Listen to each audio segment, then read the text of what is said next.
Hare Nama Hare Nama Eva Kevalam Kalo Nasteva Nasteva Nasteva Gatiranyata Hare Nama Hare Nama Eva Kevalam Kalo Nasteva Nasteva Nasteva Gatiranyata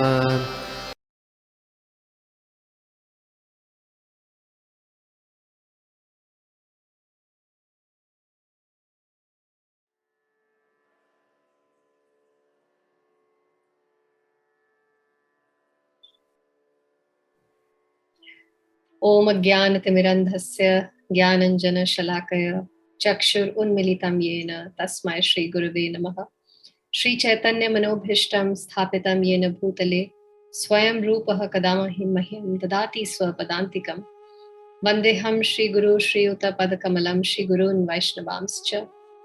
श्रीरूपं साग्रजातं सहगणरघुनाथान्वितं तं सजीवं साद्वैतं सावधूतं परिजनसहितं कृष्ण चैतन्य देवम Shri Radha Krishna पादान सहगण Lalita Shri Vishakha वितांश्च. These prayers that I'm reciting, if all of you have a copies of the Bhagavad Gita as it is, they are there on page 1 for you to read as I'm reciting. So slowly you will get the pronunciation of these prayers as well, if you just trace them with your finger as they are being read. Page 1. The whole purpose of saying these prayers are that we are invoking the mercy of our previous acharyas to help us in our journey, the beginning of our quest. This is the basic principle of spiritual life. We begin with utmost humility and surrender and begging for the mercy of our previous acharyas. बिना कृपा के spiritual knowledge acquire करना is next to impossible. It's not like any other book that you can just pick up and read and hope to understand. Even in the material world, if you can just go and buy a book on MBBS and become a doctor, Dr. Meetu is here with us. She can tell you how much that's possible. No, but I will not agree with this. You just cannot pick up a book and become a doctor. Exactly. That was my point. In fact, yes, I was agreeing with you by saying that as a doctor you can say कि सब कुछ अगर किताबों में लिखा है और पढ़ के ही हम सीख सकते हैं या जान सकते हैं, then the doctor will tell you that then it would be so easy to just buy a book on MBBS and become a doctor. So you need a doctor who has already had an experience of treating patients or working on patients and has had a substantial record of practice. And you work under him as an apprentice and study with him, along with him, then your knowledge gaining is complete. Well, the same thing is with spiritual life. You do have a copy of the Bhagavad Gita, but we take the mercy, we invoke the mercy of our previous acharyas, and with their help and guidance, we start. Then there is 0% chance of cheating or misinterpretation or wrong interpretation. And you know that you are on a guided path. That is the beauty of Bhagavad Gita as it is. So on page 2, I'll continue reciting my prayers. Vancha kalpatarubhyascha kripa sindhubhya evacha patitanam pavanebhyo vaishnavebhyo namo namaha. Jai Shri Krishna Chaitanya Prabhu Nityananda Shri Advait Gadadhar Shivasadi Gaur Bhakta Vrinda. Hare Krishna Krishna Krishna Hare Hare Hare Ram Ram Ram Hare Hare. Namo Vishnu Padaya Krishna Prishthaya Bhutale Srimate B.V. Govind Swaminiti Namine. Namo Vishnu Padaya Krishna Prishthaya Bhutale Srimate Bhakti Vedant Swaminiti Namine.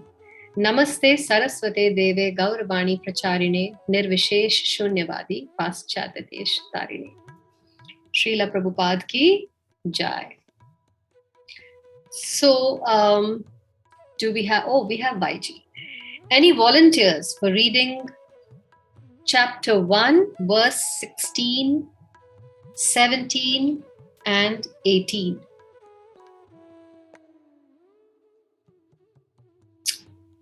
Would anyone like to do that? Lalita, if nobody's doing, I'll do it, but the chances for the others to do it. Okay. Meetu, I thought you wanted to attempt to do it. Yes. You want to read all three? Shall I try? Sure, go ahead. Anant Vidyam Raja, Kunti Putro Yudhishthira, Nakula Sahadevas cha, Sughosh Mani Pushpakau, Kasyas cha Parameshvasya, Sikandi cha Maharatha, Drishtadhumyo Varitas cha, Satyakis, Kaprashita, Draupado Draupadeyascha, Sarvasa Prithvipate, Subharas cha Mahabahu, Sankalan Dadmu Prathak. Okay, we'll do it the way Gopi Manor Prabhu has very nicely taught us. I'll repeat, you can say after me. Well, he even displays the verse very nicely. I'm not competent right now to do that. So we can all refer to our books. Ananta Vijnanam Raja Kunti Putro Yudhishthiraha Kunti Putro Yudhishthiraha Nakulaha Sahadevascha Nakulaha Sahadevascha Sughosha Mani Pushpakau Sughosha Mani Pushpakau Kashyascha Parameshva Asaha Kashyascha Parameshvascha Shikhandi cha Maharatha Shikhandi cha Maharatha Drishtadhyumno Viratascha Drishtadhumyo Viratascha Satyakish Chaparajitaha Sakyaschis Chaparajitaha Draupadeyascha Drupado Draupadeyascha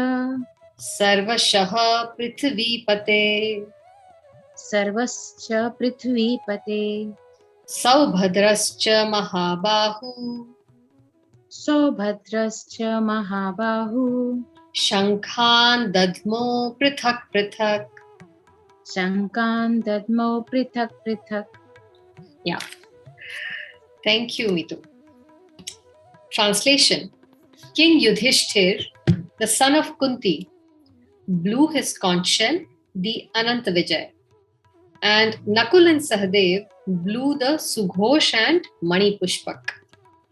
That great archer, the king of Kashi, the great fighter, Shikhandi, Drishtadhyumna, Virat, the unconquerable Satyaki, Drupad, the sons of Draupadi, and the others, O king, such as the mighty armed son of Subhadra, all blew their respective conch shells. So, all of these, as we saw in the previous verses, up till verse 15, that before the beginning of any war, the declaration of war is by blowing a conch shell. That was the Vedic times, when every king possessed his own personal conch shell. A conch is made up out of bones of a fish. So, and each conch shell has a particular strength with which you have to blow into it to produce a sound. And all Kshatriyas possessed one. So everybody has started declaring the start of war that yes, we are ready. It's to tell the other party, I'm ready. So one party blows the conch shell, the other party blows the conch shell, so that both the parties are telling each other, yes, we are ready for war. And then they attack. So this was also a matter of ethics, that you do not start a war without pre-warning your opponent or your enemy. You warn them, You declare that you are ready and you start. So in the previous verse, we saw that Rishikesh, Lord Krishna, Panchajanya Rishikesha, Lord Krishna blew his conch shell, which is called Panchajanya. And Arjun blew his conch shell, which is called Devdutt. And his brothers, Nakul and Sahadev, and Bhim, the voracious eater, his conch shell was called Pondra. So these were already blown. And in this verse, 16th verse, now they are talking about the conch shell of Yudhishthir. He blew his conch shell by the name of Anant Vijay. And Nakul and Sahadev, their conch shells were called Sughosh and Mani Pushpak. And then they have mentioned all these great archers who were on the side of the Pandavas, like the king of Kashi, Shikhandi, Dhrishtadyumna, Virat, Satyaki, Drupad, the sons of Draupadi. They are called Draupadeya. All those children born of Draupadi will be called Draupadeya. In Sanskrit, Draupadeya means of Draupadi, born of Draupadi. For example, children born of Kunti are called Kaunteya, of Kunti. So Arjun and all these Pandavas are also called Kaunteya. Krishna many times addresses Arjun as Kaunteya in the Bhagavad Gita. So Drupad and Draupadeya and the mighty armed son of Subhadra all blew their respective conch shells. So here Sanjay is informing King Dhritarashtra very tactfully that his unwise policy of deceiving the sons of Pandu and then endeavoring to enthrone his own sons on the seat of the kingdom is not very laudable. It's not a very praiseworthy action on the part of a king. This is what Sanjay, I mean, imagine such a humble position as that of a Sanjay, who is the driver of King Dhritarashtra, is trying to tell his master in a very subtle way that the signs are already very clearly indicated that the Kuru dynasty is going to be killed in this great battle, beginning with Bhishma, the grandsire, the unconquerable, and down to the grandsons like Abhimanyu and others, including kings from the many states of the world. All of them are present there, but all of them are doomed. The whole catastrophe was due to King Dhritarashtra because he encouraged the policy followed by his sons. He did not give them good counsel. In fact, his own envious nature or his own enviousness, he passed on to his children, to his 100 sons. And out of which Duryodhan adopted that same envious feeling or quality from his father and continued in that lineage that yes, the Pandavas are not the rightful owners of the throne, I am. So this was a very great responsibility of King Dhritarashtra on what he gave in lineage to his sons, what culture did he give to them. And this is what Sanjay is indirectly trying to tell him when all of these conch shells are blown in full volume. It shatters the hearts of the Kauravas. Whereas when the Kauravas blew their conch shells in the previous verse, it is mentioned that they just blow it very loudly. You know, they have in the previous verse we have done that when Bhishma blew his conch shell, it gave joy to the heart of Arjun because he blew it so loudly that it gave him joy that yes, I have the powerful Bhishma Pitahama on my side. But when the Pandavas blew their conch shells, it didn't have the same effect. Here it is mentioned, it shattered their hearts. So much so that they became fearful.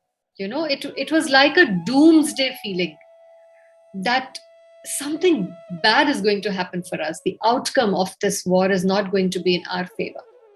That is the difference between being in the party of righteousness and being in the party of the evildoers. Your hearts get shattered when the righteous people come in front of you or come to challenge you or fight with you face to face. Because they also have the strength of purity and piety on their side, which is more stronger than any powerful weapon or any atomic or nuclear weapon. So here he's saying, in the previous verse it was mentioned that Divyam, it's mentioned.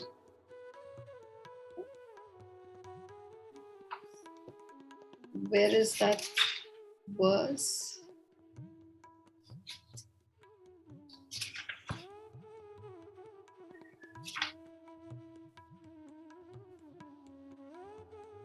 In the 14th verse, Madhavaha Pandavas Chaiva Divyo Shankho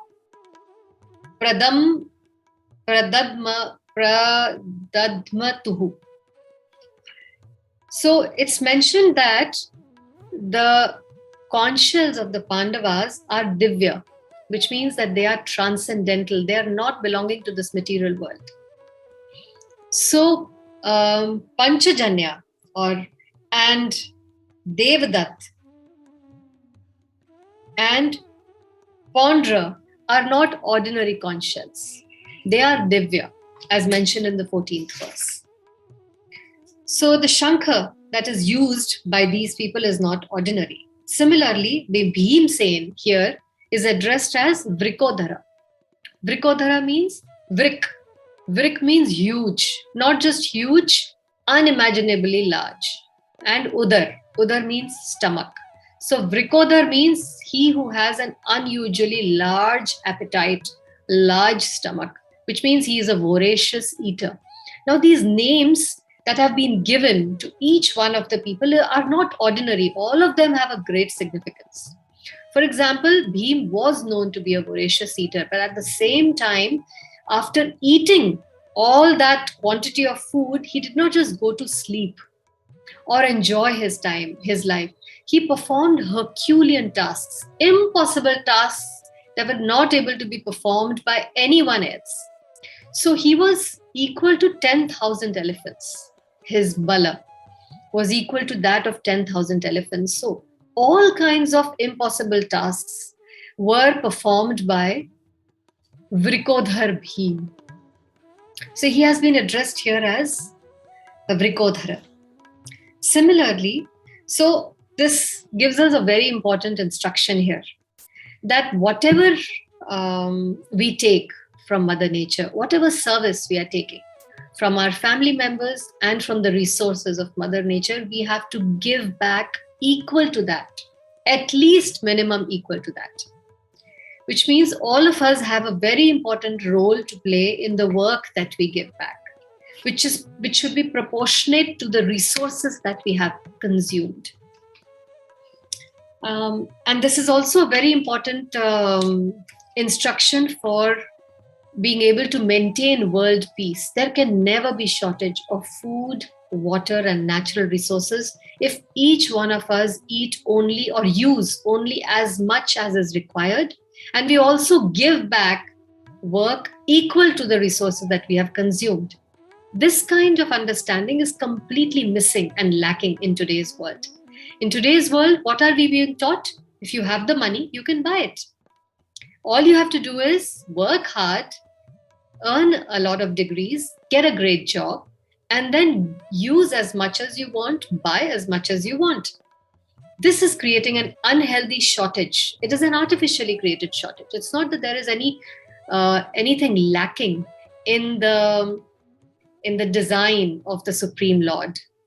As many living creatures as he has created, he has provided sufficient food, water, and resources that is required by each and every living creature on this world, including human beings. The only difference is animals use only as much as is allotted to their quota. They do not use more or less. Animals do not eat more after they have finished or satisfied their belly.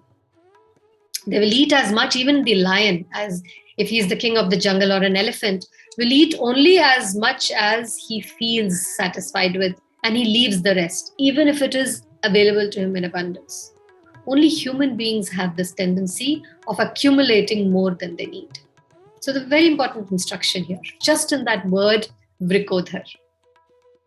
And similarly, Krishna here is addressed as Rishikesh. Rishikesh means master of the senses. So each one of us are under the control of our senses. But only Krishna is the master of them, which means he's not one of us. He does not belong to this world, nor does he come under the rules and regulations of this world. We are under the rules of gravity, refraction, all these different laws that we have read in physics, in chemistry, in biology. All of it works on our body. We cannot free ourselves from that. However, Rishikesh, Sri Krishna, does not come under any of these laws, because he's not made, his body is not made up of any of the materials of this world. Hence, he is master of the senses. He is Rishikesh. He is the master of the universe. He is the supreme personality of Godhead. If all of us are Ishvars, which means small controllers, we have a little control over our lives, he is Param Ishvar. He is the controller of the controllers. Okay? So, similarly, it is being said that as Rishikesh, he gives you the intelligence and also the remembrance and the forgetfulness according to your desires. For example, if atheistic people want to prove to themselves that there is no God, Krishna gives them the intelligence. That yes, you're right, you can fill volumes and volumes of books and scientific theses and antitheses trying to prove that there is no God. He will, as a Rishikesh, as the controller, if he sees your desire is to disprove his existence, he will help you, he will encourage you, he will give you the intelligence to become an atheist.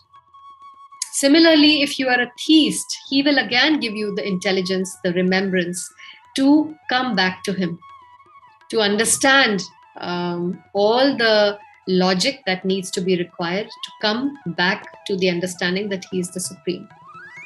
So, similarly, Dhritarashtra here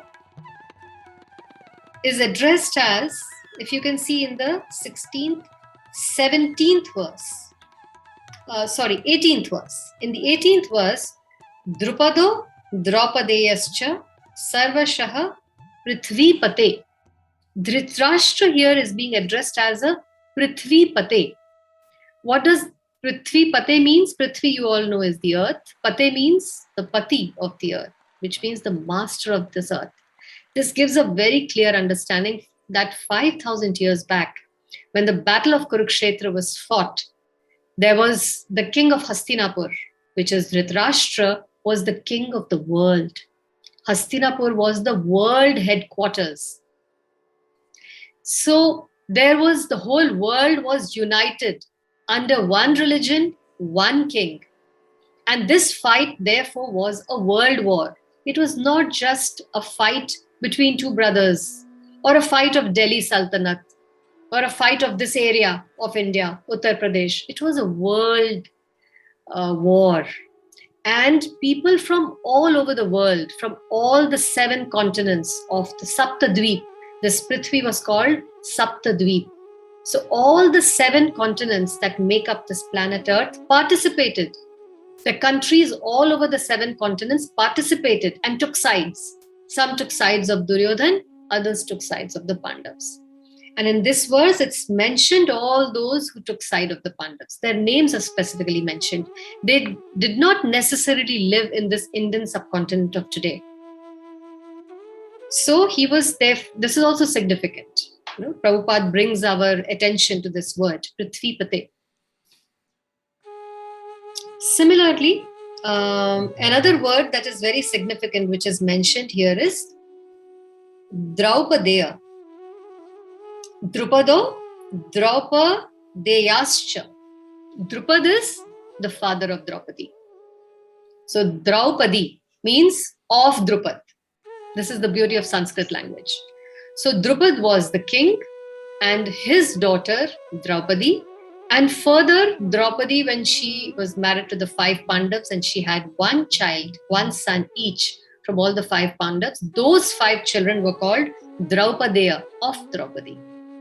So just see, the whole family lineage is involved in the war. The grandfather and the grandsons, all of them are standing at the battlefield. 3 generations. No? Drupado, Draupadeyascha, Sarvashaha, Prithvipate. And what are the names that they are mentioning? So, the great archer, the king of Kashi. So, he was a very powerful warrior. He was present.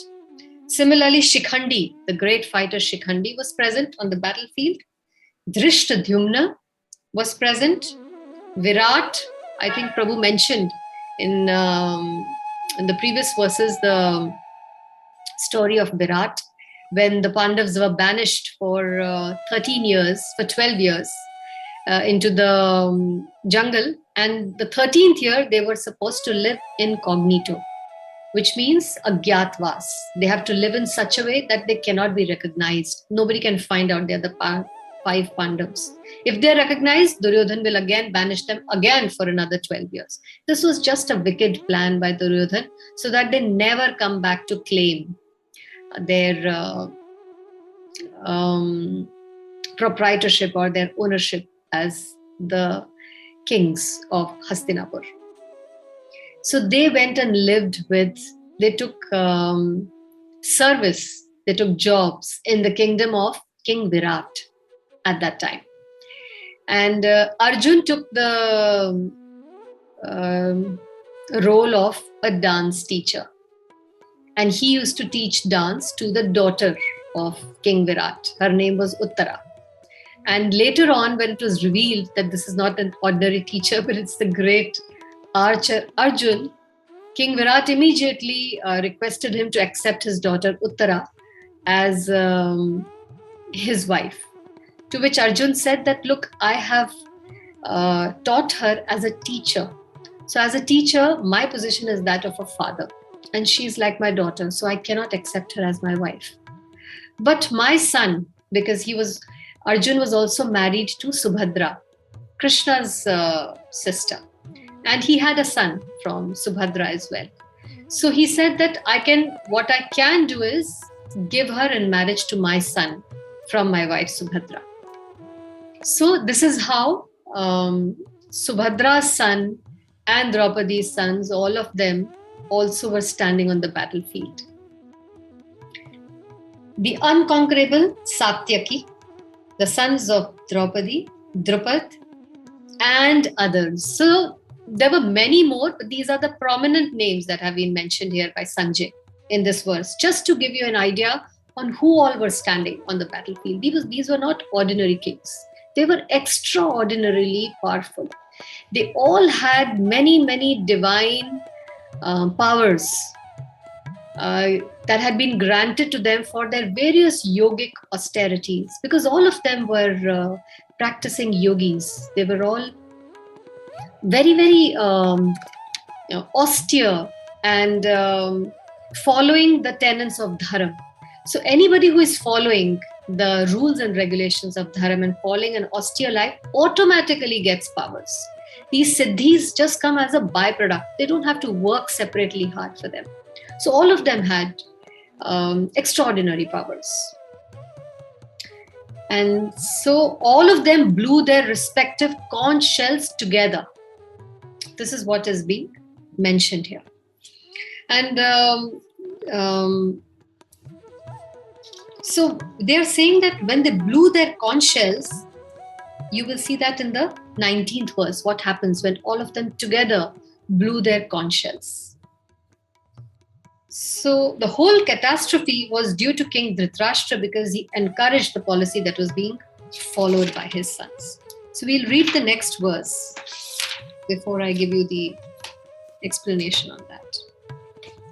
Is there some problem with microphone? I am actually volume बहुत soft हो गई है. We should ask the others. Yes. Is the volume okay with all of you? Yeah, it seems fine to me. Let's ask someone from Bombay. Ashish, Monica. Yes, Mataji, it's fine. For me also it's okay. Volume is okay. Achha. Okay, then Maybe I will disconnect and rejoin maybe then. Okay. Yeah, you can do that.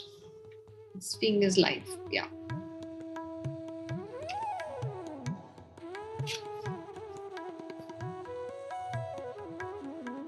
All right, so let's go on to verse number 19. YG? Yes.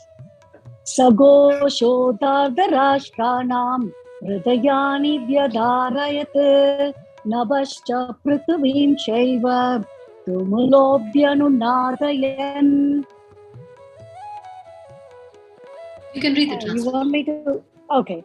The blowing of these different conch shells became uproarious, vibrating both in the sky and on the earth. It shattered the hearts of the sons of Dhritarashtra. Yeah. So, Vyadarayat. Hridayani Vyadarayat. This was not an ordinary blowing of the conch shell. What did it do? Hridayani. Hridayani is the plural of heart. One heart, they're talking about many hearts here. So many hearts, or maybe all the hearts. Hridayani Vyadarayat, which means shattered, not broken or cracked. Crushed is the word. Vyadar. Abhi to sirf conch shell blow hua hai. You know, the fight has not even started, but it had already crushed to pulp all the hearts of the people on the opposite side, or the people on the side of evil. That's Duryodhana. This is the effect. So this was already an omen, an indication of the result, the end result of this world war. That was yet to begin.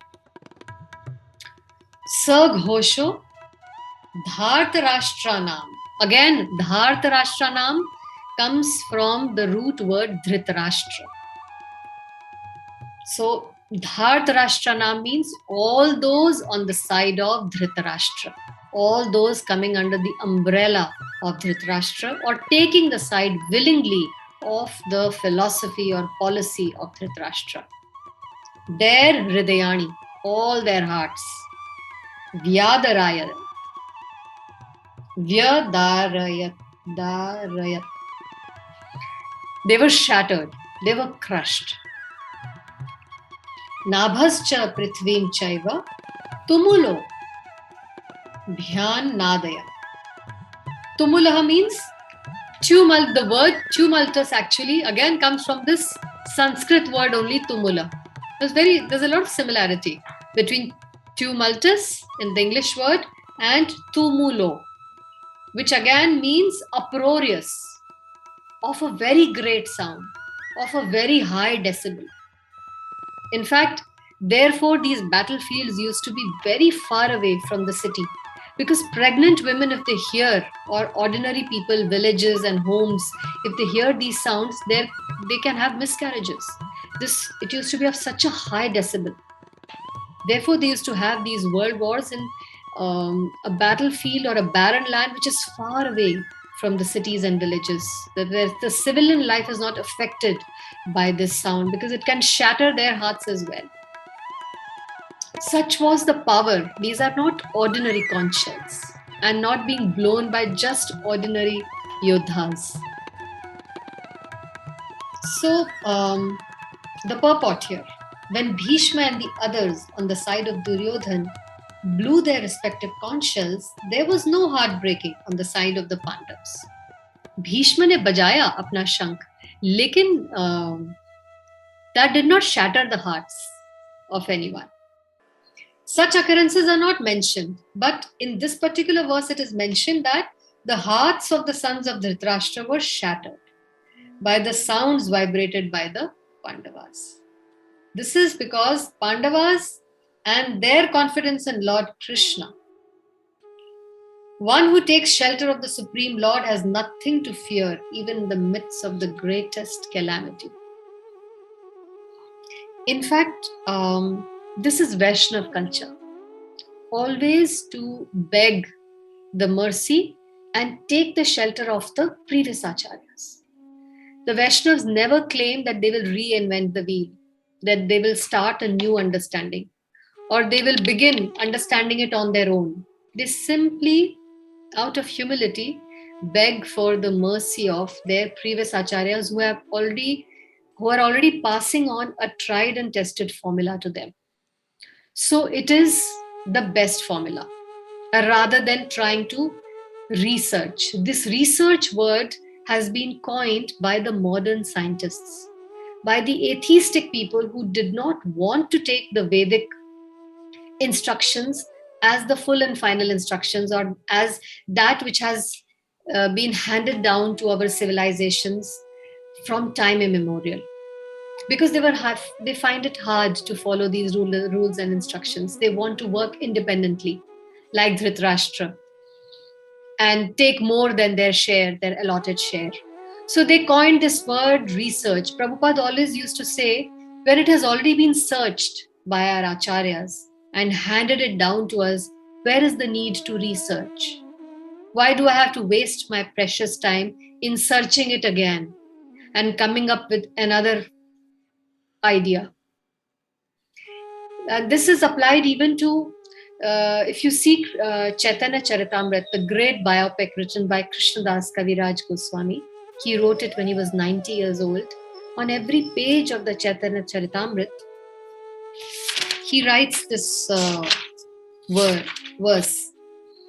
He writes, Shri Roop Raghunath Pade Yar Asha Chaitanya Charitamrit Kahe Krishna Dasa.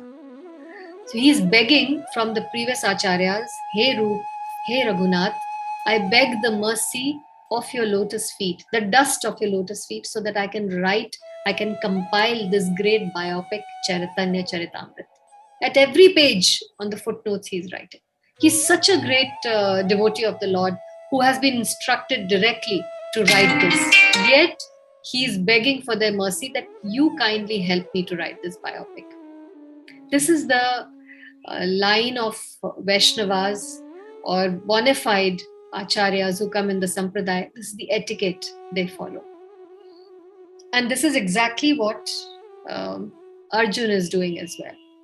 This is exactly what Prabhupada is following as well. The understanding of the Bhagavad Gita has already been given down to us, coming down from all these acharyas, Roop Raghunath, the 6 Goswamis of Vrindavan.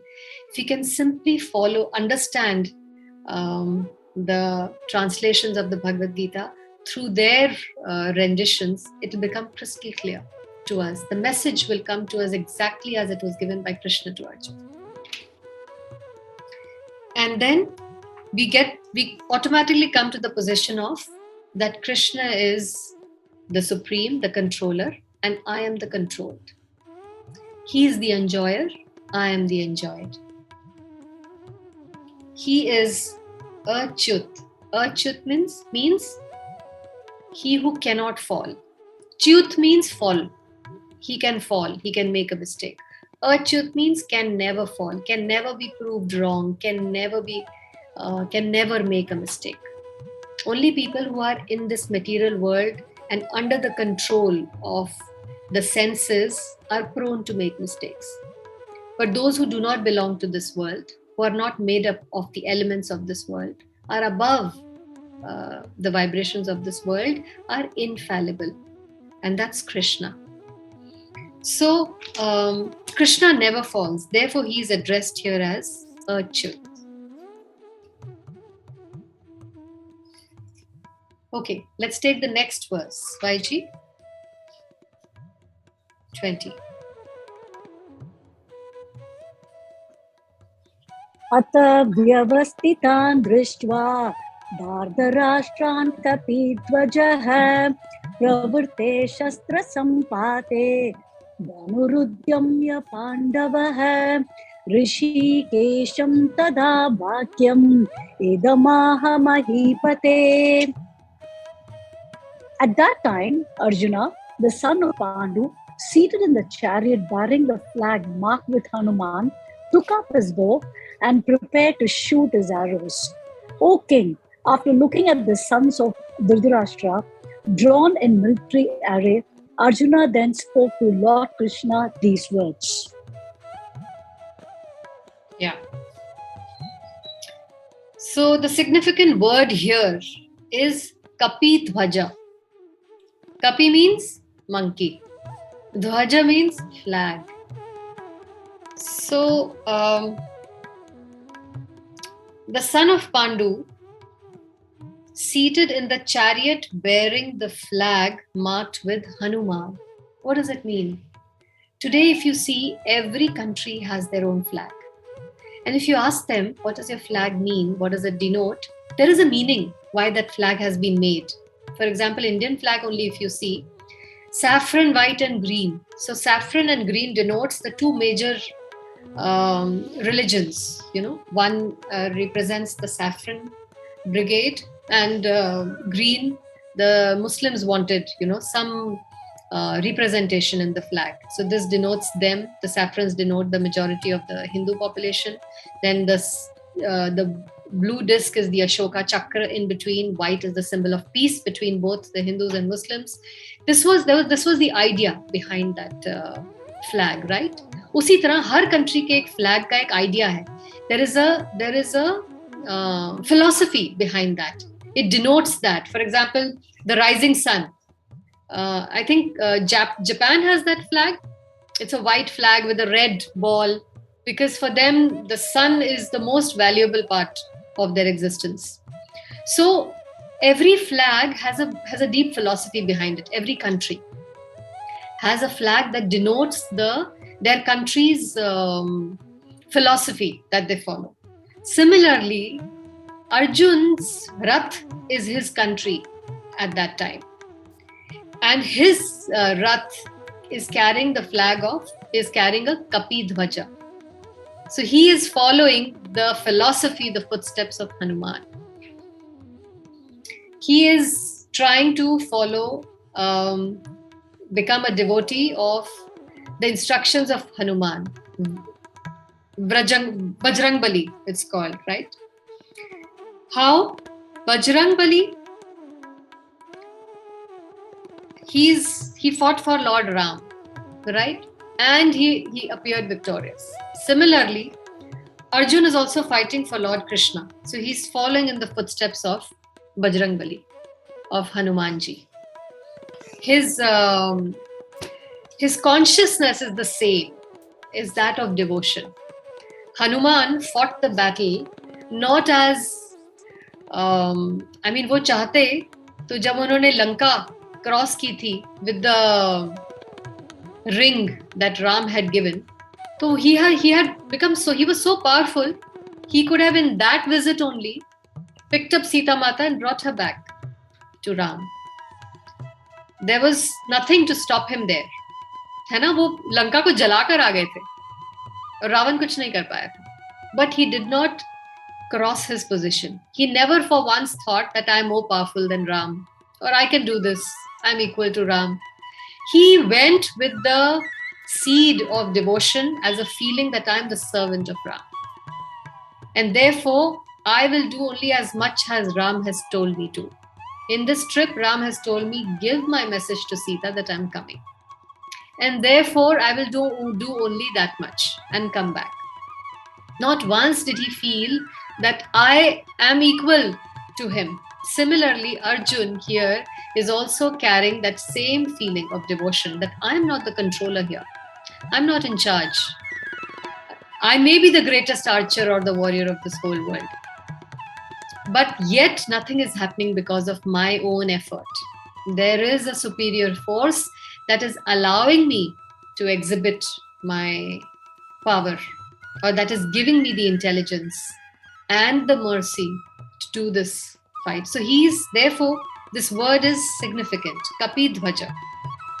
That he planted that Kapi Dhwaja on his chariot. That was to declare boldly that he is following in the footsteps of Hanuman. And this is a Vaishnav policy. He was a Vaishnav. What is a Vaishnav policy? That they follow in the footsteps of the previous Mahajans. They follow in the authority of the previous Mahajans, those elevated and pious souls who have given them this lineage. They never forget them, and they always walk in their footsteps, never trying to research. Let me research, whether this was really so, and let me come up with another new fantastic idea. You may, this lifetime, surely you will waste. And there's no guarantee that in your future lifetimes also you may get any success. So the Vaishnav policy is not that of researching. Their policy is that of humbly and submissively following in the directions of Mahajano Yena Gatah. This is a very, very crucial difference between the science-driven approach of the world today. Then everything can be contested. If you do not accept the authority of your predecessors, of a tried and tested formula, they are giving you proof that it has been tried and tested, and this is the history is there to back up whatever they are saying. Yet, if you, and this is nothing but a mark of pride. It's a lack of humility. It denotes pride, and this is an asuric quality, where you challenge authority. Like our children, if they start challenging our authority and they say that we'll try and figure out our lives on our own terms by researching newer methods, we won't follow what you are saying. What havoc will be caused in their lives and how much crucial time they will waste. This is the same mistake that the civilization also does when the leadership is not there to guide them, when the education system fails them. This is the job of the education system, to guide people in this way. But corrupt leaders corrupt the education system, and as a result, we all become part of a misdirected civilization. The people mean well, but they are being misdirected. They are not being given the facts clearly. And they are being encouraged to challenge, misinterpret, and research all the principles that are coming down to us through ages. Just look at the biggest proof. This planet, by the scientists themselves, is thousands of years old. Correct, Meetu? So how did it survive? Billions. Without any pollution, shortage of water, shortage of food, there was no green revolution, there was no plastic. Why did they survive? There was a procedure they were following, a way of life they were following that was handed down to them through previous civilizations. And just our 200 years of research-driven civilization has completely spoiled the whole planet. It's uninhabitable. And they're saying in the next 20 or 30 years, there will be shortage of food. This means we're doing something wrong. We're following the wrong principles. Why was there no shortage of food? There were more elephants than there are today. There were even dinosaurs living earlier. How much amount of food they would have required, yet there was never any documented shortage of food. Civilizations were all living an advanced, peaceful civilization. They were living a very highly advanced civilization. Vedic civilization. There was enough for everybody and more. Because they were not researching, they were following. This is Vaishnavism. They're very important. Just from this one word, Kapi Dhvaja, how much Prabhupada has elaborated. The genius of Prabhupada.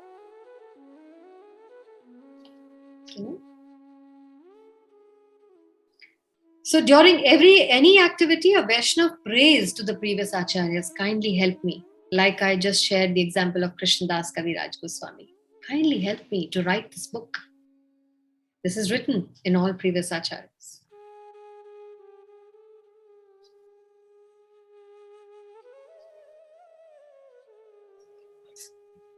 Okay. So the battle was just about to begin.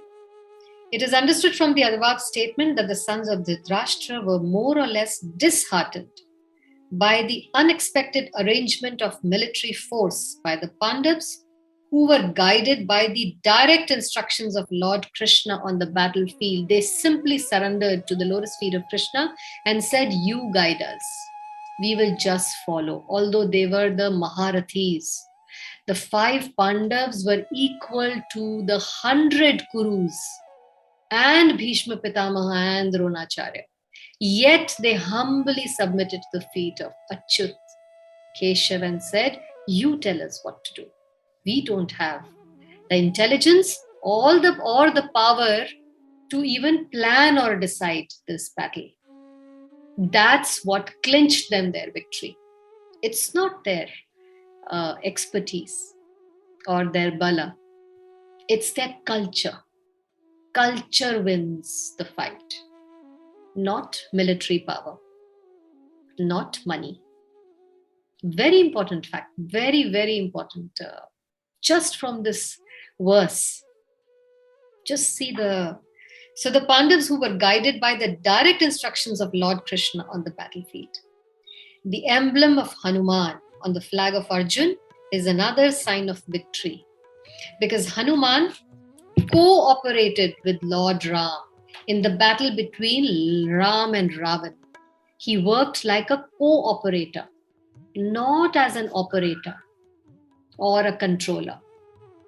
Controller is one, Sri Ram or Sri Krishna. All of us are cooperators with that controller. If just this one fact is adopted by the entire world, there will never be a world war. But everybody is trying to become a controller today. I am the controller of my country. It will run my way. And he tells the neighbor, it's my way, you follow my way or take the highway. And therefore, everybody is fighting for the resources, which are shrinking very fast. Everybody is denying the superiority of the Supreme Lord. They are trying to wean our children away from science, away from our culture and towards science. That here we are proving to you that there is no God. Everything just came from a big bang. It's just a chemical reaction, and you were born and I was born, or this world was born. There is no controller. But if you work like like Hanuman or like Arjun, that I'm just a cooperator with the supreme operator, victory is yours. This is Vaishnav. This is the secret of Vaishnavism. Now both Ram and Hanuman were present on the chariot of Arjun to help him. So double kripa. Arjun already has Krishna on his chariot, and he also has Hanuman and Ram on his chariot. Who can defeat him? Who can defeat him? Lord Krishna is Ram himself. And wherever Lord Ram is, his eternal servitor, Hanuman, and his eternal consort, Sita, who is none other than Lakshmi, the goddess of fortune, they are present. So wherever there is fortune, which means unlimited money, unlimited fortune, good fortune, and if there is Lord Ram, the controller of all controllers, where else will victory go? Therefore, Arjun had no cause to fear any enemies whatsoever. Although their army was very small, Kauravas were maybe tens of hundreds of times larger. There was no fear in the Pandav camp. And that Vishal Sena of the Kurus, their hearts were shattered just by the blowing of the conch shells of the Pandavas. And above all, the Lord of the senses, Lord Krishna, was personally present to give him direction. So all good counsel was available to Arjun in the matter of executing the battle. In such auspicious conditions, arranged by the Lord for his eternal devotee, lay the signs of assured victory.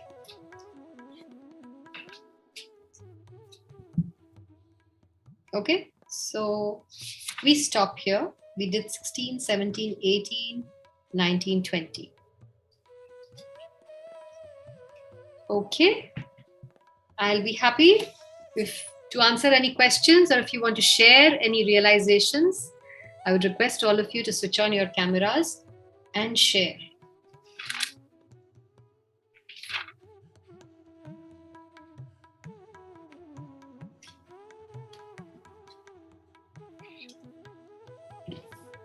Ashish ji? Yes, Mataji, you were talking about the Vaishnav culture, and there is maybe a question or a confusion in my mind. Every religion, will have its own culture. For example, if we say, like how we spoke about Vaishnav culture and controller being, Krishna or, Ram. Now, if we, from a humanity perspective, every religion teaches its own, has its own, culture. How are we? How is it? How will the entire, harmony come? Because probably what today, even in, like for example, followers of, ISKCON, we say, this Bhagavad Gita needs to be, done as is, which is coming from, Prabhupada. There are a lot of other organizations also, which are teaching Bhagavad Gita, but it will be in their own way. For example, one name which comes into my mind is, Swami Chinmayanand Swami. Like Jainism has its own culture.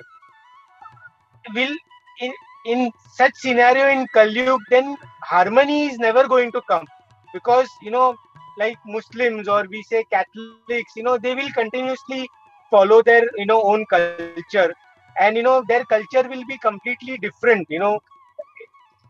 How will we go about bringing harmony? Will this not create confusion? Like, for example, I was following a particular philosophy for many years. We never believed in idol worship. Okay, up till now, that was the philosophy which we were following, and it was more about transforming our inner self, which we used to called it as a term called human revolution. That is what we need to change in our own life, our attitude and our approach towards life. Now, if I am going through Bhagavad Gita as is, I'm trying to believe in the controller, maybe it's Lord Krishna or Lord Ram. Now, the objective is same for philosophy, trying to probably live a life, where we keep doing good causes and move with a good intention. But the means, where in one philosophy it is being taught that there is nothing called idol worship, but you need to probably to go through the inner change. Like if I take example of Jainism, Jainism people also, they believe in their probably giving a self torture, probably they do fasting, live in that huts and whatever they do for 1 month, 1 year. So for me, it is bringing lot of confusion and कि हमको क्या करना चाहिए, because अगर next 10 साल में Bhagavad Gita read करता हूँ, तो I'm going to follow what Bhagavad Gita is as is, वो भी what ISKCON probably is telling me. but अगर मैं जैनिज्म in depth study करने की try करता हूँ, तो उसके fundamentals कुछ अलग है. अगर मैं बुद्धिज्म follow करता हूँ, तो उसके fundamentals कुछ अलग है. तो that way, that harmony is never going to come. I'm not sure if I'm able to articulate my. I got your point. I got your point, Ashish. And this is it's a question which is In everybody's mind. yes. I mean, it's. I just missed. Where did my? Can you all see me? Yes, we Yes, can. we can. Yeah, we can. Where did my screen go? मेरी screen तो चली गई कहीं पे. We can see you, Mataji. I know, I but can- I can't. Okay, let me.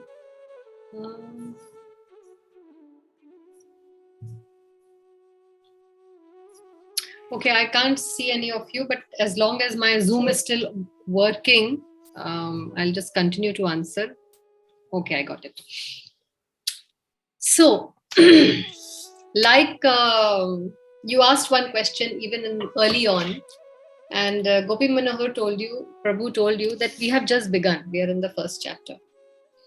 And things would get clearer by the time you reach the second chapter, third chapter. So, like with any new thing, जैसे हमने बार बार आपको medicine और engineering का example दिया है, things will not become clear in the first year. In the first year, it's all general.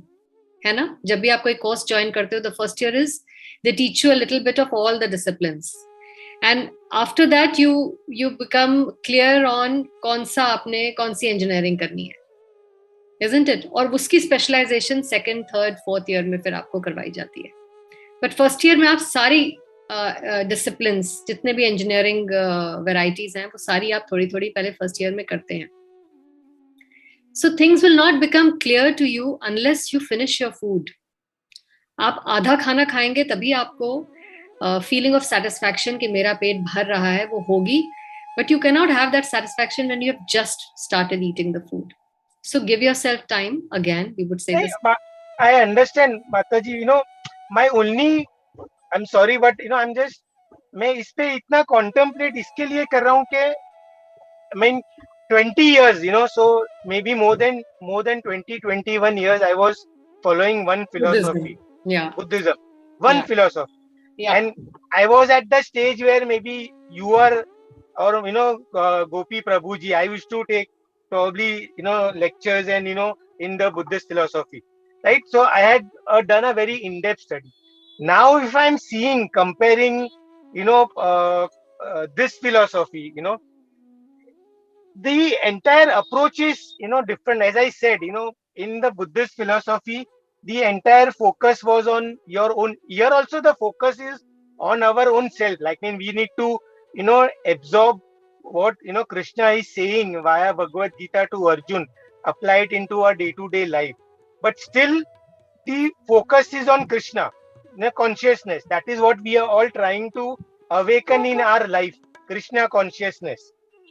But now someone, maybe after 10 years, I may understand, I may go for next 10, 15 years in this philosophy. No, that's my point.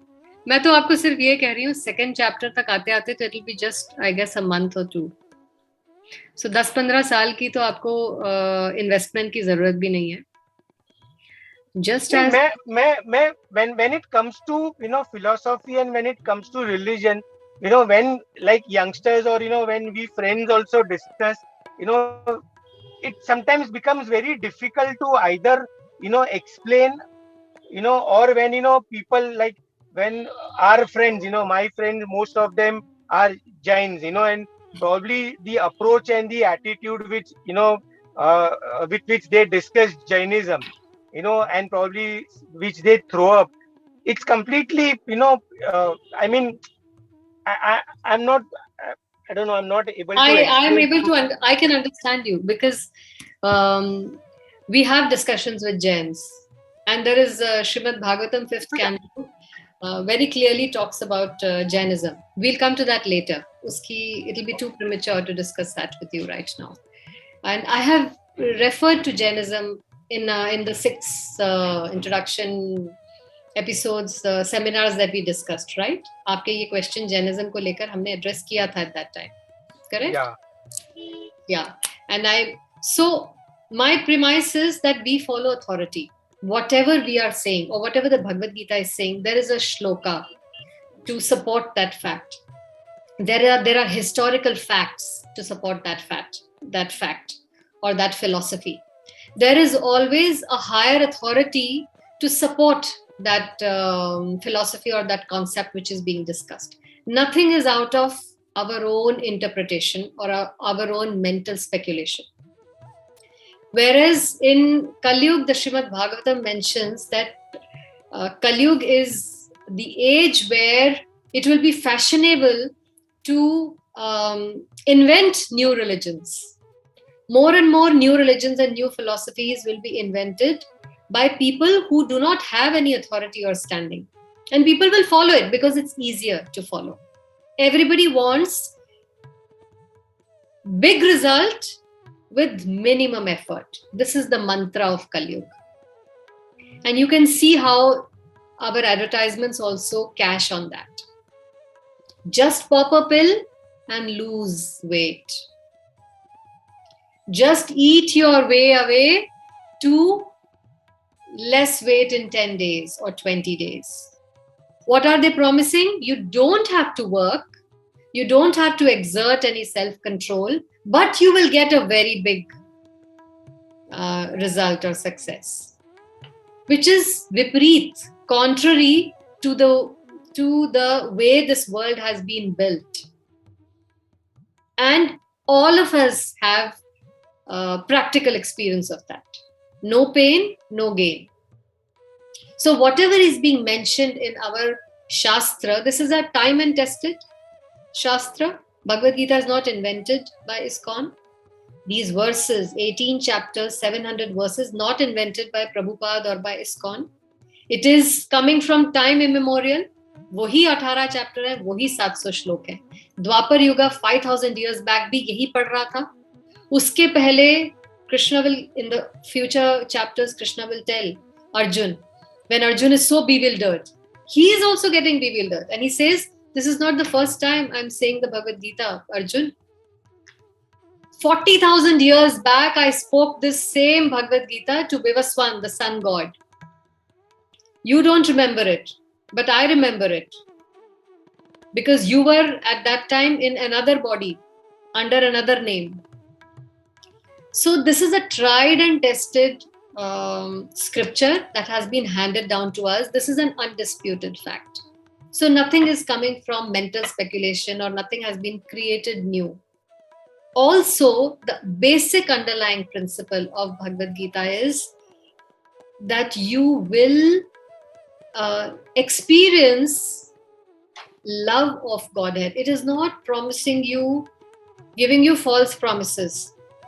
आपकी सारी मुश्किलें ठीक हो जाएंगी, आप मरोगे नहीं, आपको मृत्यु नहीं आएगी, आपको बुढ़ापा नहीं आएगा, आपको डिजीजेस नहीं आएंगी. This is what all the other philosophies claim to give you, without giving you any shastric evidence, without quoting any verse or any shloka or any shastra. Their philosophies are built on sand because they are not able to give any supporting evidence, even from historical facts, from any Puran. However, the Bhagavad Gita tells you, what Krishna tells you at the end of the Bhagavad Gita is that as you go in this journey of birth, death, old age, and disease, when the final time comes, the journey will become so peaceful that none of the Shitoshna Sukha Dukkhada, Sheet and Ushna, neither will cold trouble you nor will heat trouble you. Sukha Dukkhadaha, you will be same in Sukha and Dukha. So the what is that English word? The proof of the pudding is in the eating. Have you heard of that? Yes, I've heard that. All of us, you are saying all these philosophies are giving us a pudding. A finely decorated pudding with the best of garnishing, and it is photoshopped from 360-degree angles, and they promise the moon to you. You eat it, it's the best. My pudding is the best. But the proof of each pudding is in the eating. When you take your first bite only, you can make out कौन सी duplicate है, कौन सी imaginary है, कौन सी photoshopped है और कौन सी originally cooked है. जब तक आप उसे चखेंगे नहीं, जब तक आप उसे experience नहीं करेंगे, जब तक उसका result नहीं आएगा, you will not be able to make out. Are you getting my point? Yeah, Mataji, I'm getting your point, but just on a side note, every philosophy will have its own proof. That is why we see there are so many followers. Like even if I take a classic example of the latest topic, which is Sadhguru is on a save the soil mission, where he is riding from so many kilometers from London to Mumbai. And if we see the Instagram, so many followers are there. But I'm definitely assuming this, if any philosophy, there are thousands and millions of followers, definitely those followers would have seen some proof of, victory in their life so as to continue. No one will continue, with a particular philosophy without seeing the proof of life. Or maybe I'm probably dwelling too much on it, and maybe it's an India-specific culture problem, because India is a nation which has so many cultures, and so many religions, so that is where, probably if you go abroad, maybe वहाँ पे, either you are Catholic or maybe the cultures are very restricted. But यहाँ पे हम देखते हैं तो बहुत सारे, I mean, हिंदुइज्म में भी देखे तो बहुत सारे वैष्णव है, क्षत्रियज है, ब्राह्मण्स है. अगर जैनिज्म में भी देखे तो भी different types, and everyone will follow their own. So maybe it's a India Well, specific. everyone can follow their own culture, Yeah. which even includes Muslims and Christians. Yes. But the underlying principle is that all of them should follow their Shastra, should follow the book that is being handed down to them by their acharyas. But then what is that And Shastra? what is common? For Let Vaishnav, me- that Shastra will be Bhagavad Gita, right? If Yes. I am a Vaishnav, my Shastra for me is Bhagavad Gita. And the But underlying principle, my Ashish, Muslim- underlying principle, that's why I said I'm even including the Muslims and the Christians in this. The underlying principle of the Quran, the Bible, the Bhagavad Gita, the Torah, the Kabbalah, all of them, underlying principle is one, love of God. The principle, if they are all building their philosophy on the one principle, love of God, what is our ultimate aim? Our ultimate aim is not roti, kapda, or makan. This is misleading. If the ultimate aim of following any philosophy is trying to develop a relationship with my God, whatever you may call him, Mahavir, Buddha, Krishna, Ram, Allah, Jehovah, Jesus Christ, Guru Nanak, am I trying to develop a relationship with him? Am I trying to develop love for him? Or am I just using him to serve me and solve my problems? Okay, I think this answers my question, Mataji. I think you've nailed it right. This last 2-3 sentences really answers my question. Okay. So Yeah, any philosophy you follow, whatever it may be, the ultimate objective is to find love. Love. absolutely. And all of us are suffering because of lack of love. Yeah. And if you're Okay. following a philosophy that is trying to teach you to love God and to develop a relationship with God, it's a bona fide philosophy. Okay. Okay, understood. And even if it doesn't teach me to love God, but if it teaches me to become a good human being, whereby I love everyone and I am loved by everyone, still it works, right? There is a catch. There is a catch. Okay. Because if you are loving, I mean, you cannot love each other and be loved by others if you don't love God, because the love is coming from him. So if you do not have a relationship with him, or not trying to develop a relationship with him, or trying to develop love for him, and if you're not trying to serve him, are you really trying to love others and serve them? Or are you just trying to also have them serve you and have them serve your desires? We live in a world of illusion, and ultimately our desires and our satisfaction of our indriya, our needs and desires, is our biggest strong need. And we are trying to follow various forms of spirituality and religions to satisfy my needs and my desires. And therefore you can change your religion. आज यहाँ नहीं तो काज वहां नहीं तो वहां. लोग बोलते हैं, अरे यहाँ क्यों जा रहे हो, यहाँ तो प्याज लहसुन छोड़ना पड़ता है, यहाँ तो सुबह 4 बजे उठना पड़ता है, मेरे साथ आओ उस गुरुजी के पास, कुछ नहीं करना पड़ेगा, वहां पे कुछ भी खा पी सकते हो, कभी भी उठ सकते हो, लेकिन बिजनेस अच्छा चल पड़ेगा, ये मंत्र बोलोगे तो आपका डिवोर्स बच जाएगा. So people change their religions, like this. What are you really looking for? This is not building a relationship with God. We are looking for a servant who can serve me best. That's not developing a relationship with God. He who can solve my problems fastest and easiest with minimum work from my side is my God. Is that really developing love for God? Think about it. It will become clear to you by 2nd chapter. Yeah, that's a good point. Very good point, and that's the main point. That's why there are so many cheating religions in the world today. And people pick up religions and drop them also like a hot potato. जहां पे उनको लगता है the going gets tough या मेरी यहाँ पे solve नहीं हो रही बात, चेंज, कहीं और चलते हैं यार, वो प्रूवन है, वहां पे बहुत जल्दी हो जाता है. This is what is happening, and it's mentioned in the first chapter of Srimad Bhagavatam. Dharma projito kaitabo. He's saying it. Yastev is saying it.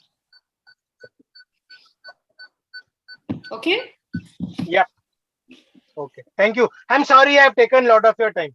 No, I think not. you always ask questions on behalf of the group.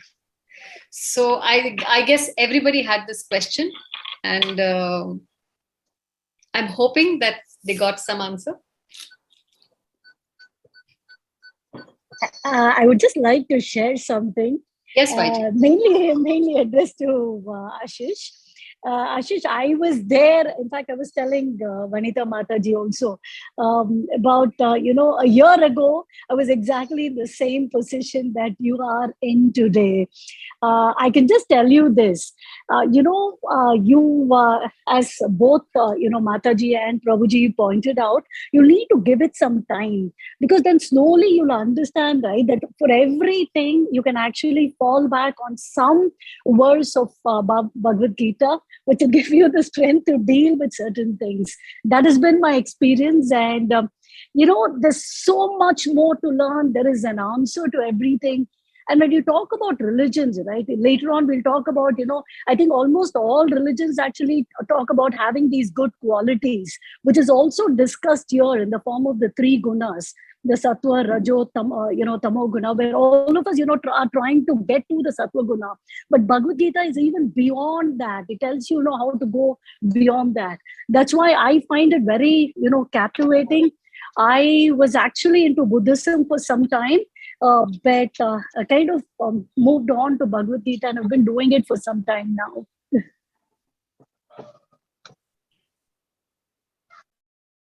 Yeah, thank you for sharing. I think I maybe it's right. I'm just overthinking. I need to give time to my own self also.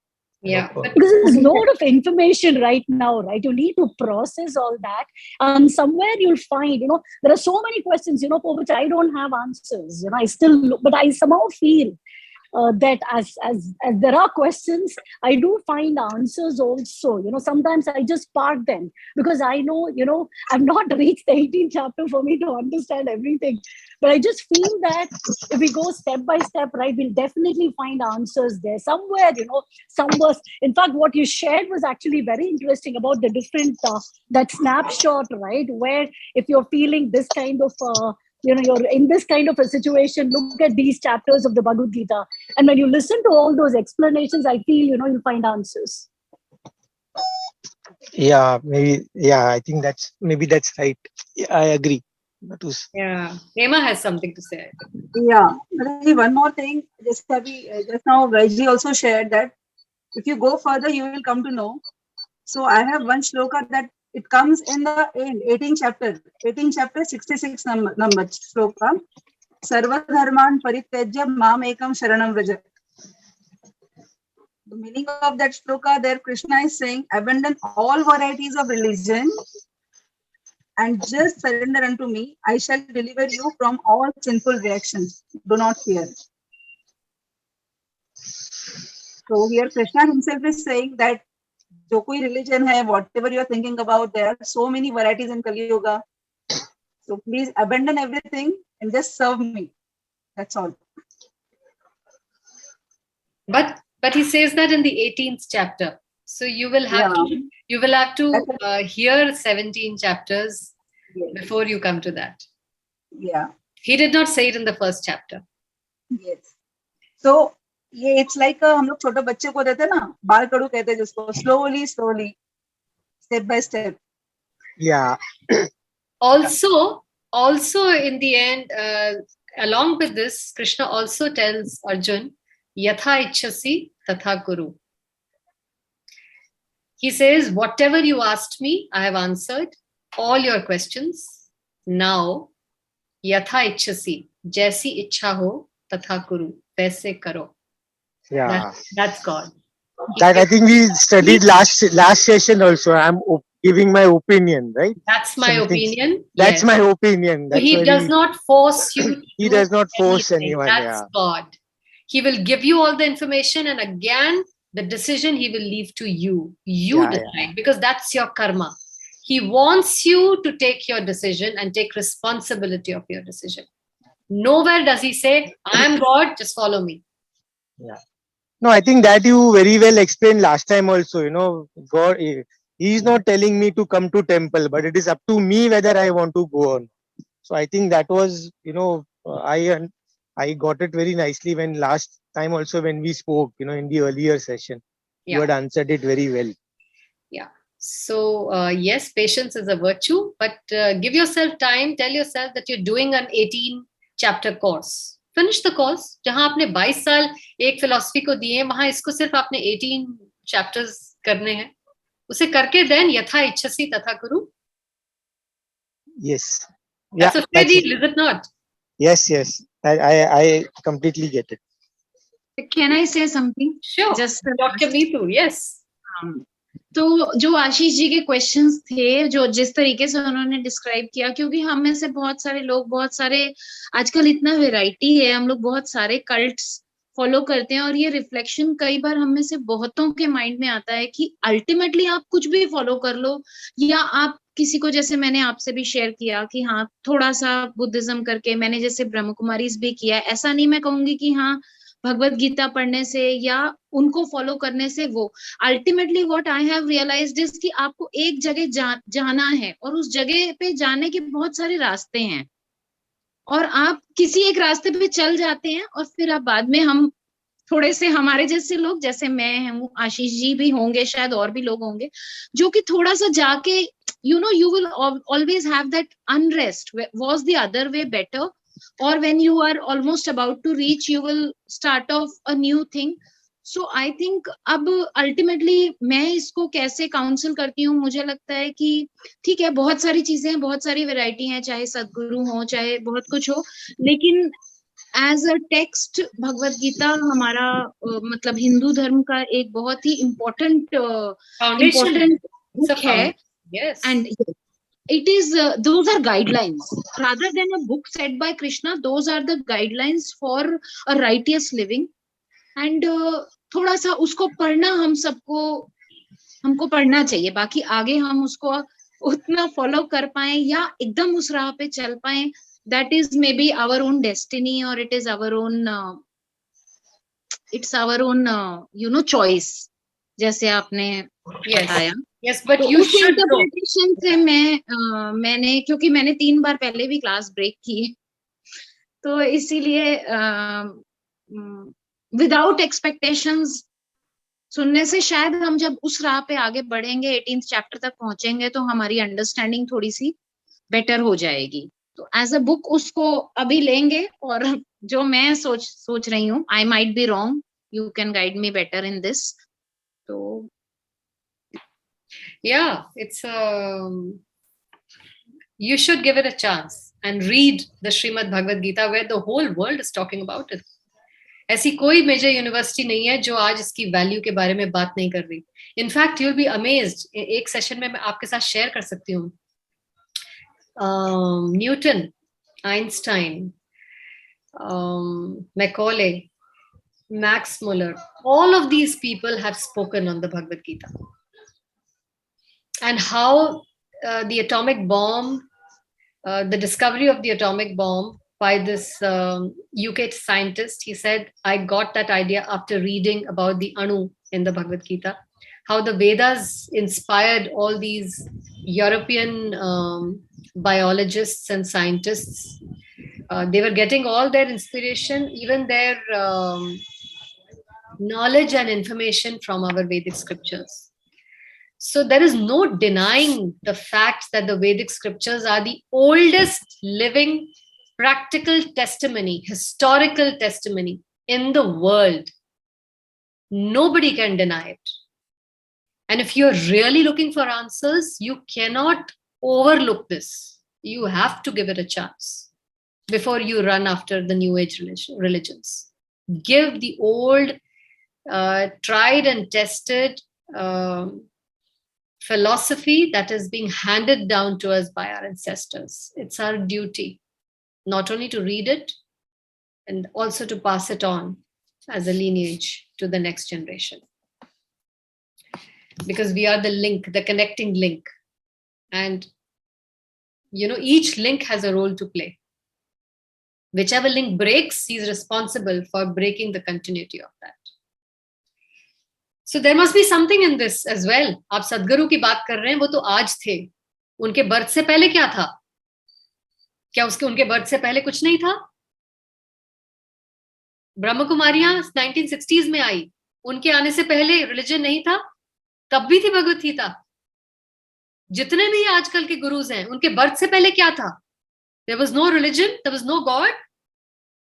There was a standard script that was being followed. Buddhism कब हुआ? अभी आया. There was nothing being followed before that. ये कब से authority बन गए? In fact, all of them are taking their inspiration from these age-old traditions and stamping themselves and taking it as their own.